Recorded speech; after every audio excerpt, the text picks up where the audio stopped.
Sáng nay tôi đang ở một làng nhỏ ở Hà Nội. Cây đa, giếng nước, sân đình rất là hiếm. Bây giờ là thời đại bây giờ là có một cái làng mà có được như thế này là cực kỳ hiếm ấy.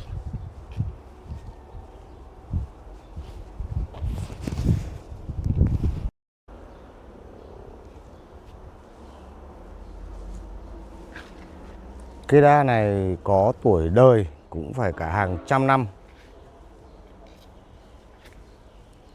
Khá là sum xuê.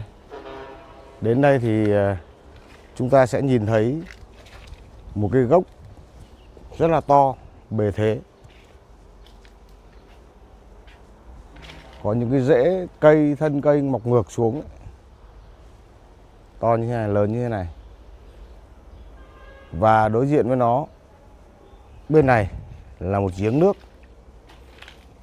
Bây giờ thì cái giếng này nhiều bèo rồi. Chứ ngày xưa cái giếng này là giếng nước để ăn ấy. Họ vẫn để lại một cái di tích rất là tuyệt vời các bạn ạ. Mặc dù là không gian không rộng, nhưng dù sao ở đây có một cái sân chơi. Cái sân này người ta vẫn thường tổ chức trung thu ở đây.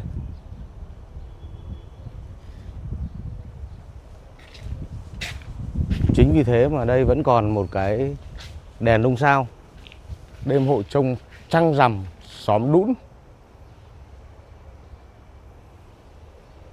Các bạn thân mến, đây là xóm Đũn, xã Tam Hưng, huyện Thanh Oai, Hà Nội. Nhìn cây đa này rất là phê.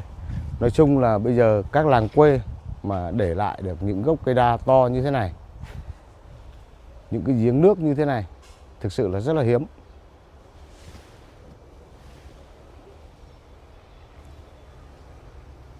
Bây giờ chúng ta thử đi dạo một vòng. Ở đây thì nhà người ta xây rất là khang trang. Xã Tam Hưng, huyện Thanh Oai. Đường thì đã được đổ bê tông.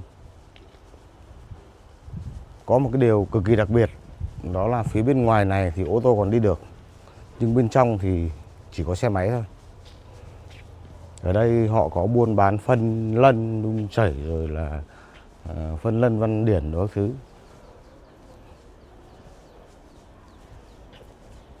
Con đường này đi thẳng ra đầu kia là có một cái cây đa nữa, phía đầu cổng đầu kia.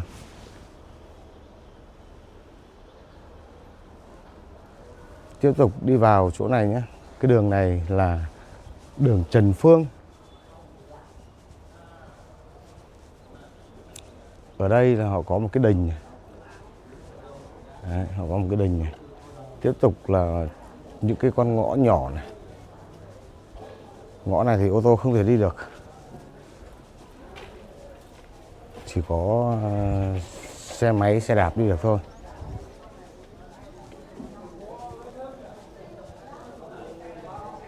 Ở trong này nhà cửa xây khang trang, nhưng chỉ có một điều là con ngõ quá bé, dẫn đến là ô tô không thể vào được. Không biết là các nhà có ô tô thì phải để xe như thế nào. Đầu kia như chúng ta thấy là có một cái xe tải đỗ ở ngoài đường, nhưng mà như thế này thì lúc ra cũng khá là vất vả. Ở đây có một ngôi nhà hoang, không có ai ở.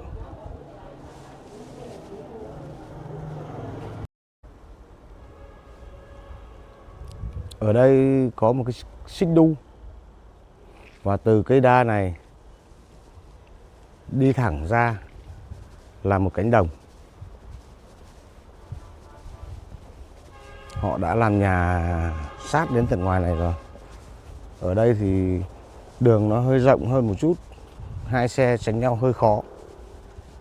Nhưng mà họ đỗ xe thật sát vào lề đường cái này để còn có thể đi lại được, di chuyển được.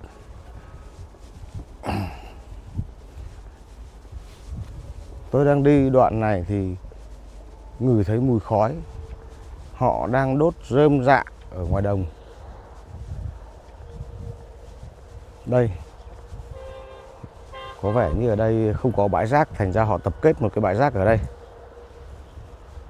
Ngoài kia, xa xa kia có một vài ngôi mộ và đồng ruộng. Đồng ruộng mùa này họ không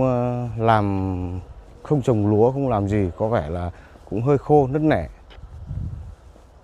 Bên kia có một cái vườn chuối này và vườn rau.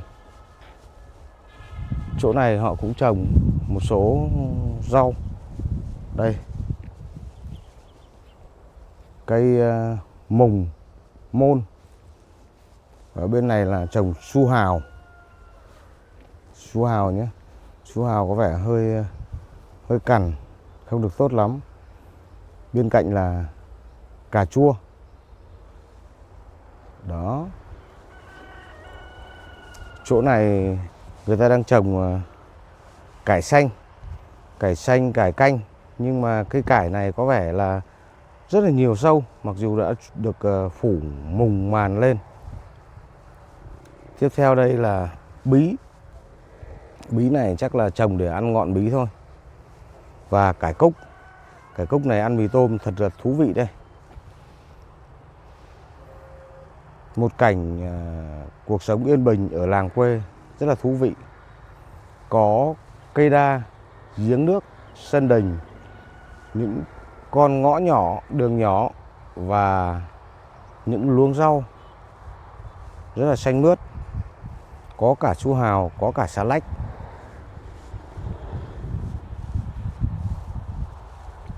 Xa xa kia là có rau muống này, một ao rau muống này. Và chỗ này thì tiếp tục su hào.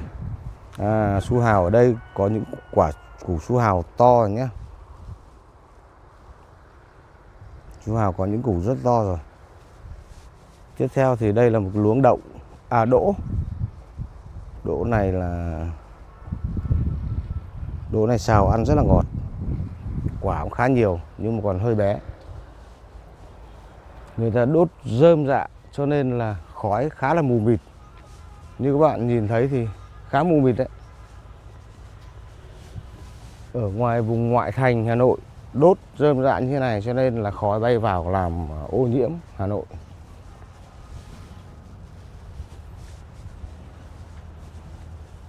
Thực sự một vùng quê an bình ngay ở Hà Nội thôi. Về đây có lẽ là chúng ta sẽ cảm giác như đi một cái tỉnh nào khác.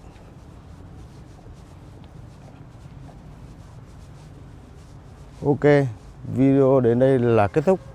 Xin chào và hẹn gặp lại các bạn trong video lần sau. Nếu các bạn thấy thích tôi khám phá những vùng miền, cuộc sống đời thường, hãy bình luận để tôi tiếp tục tìm các địa điểm và quay video cho các bạn cùng xem. Xin chào và hẹn gặp lại.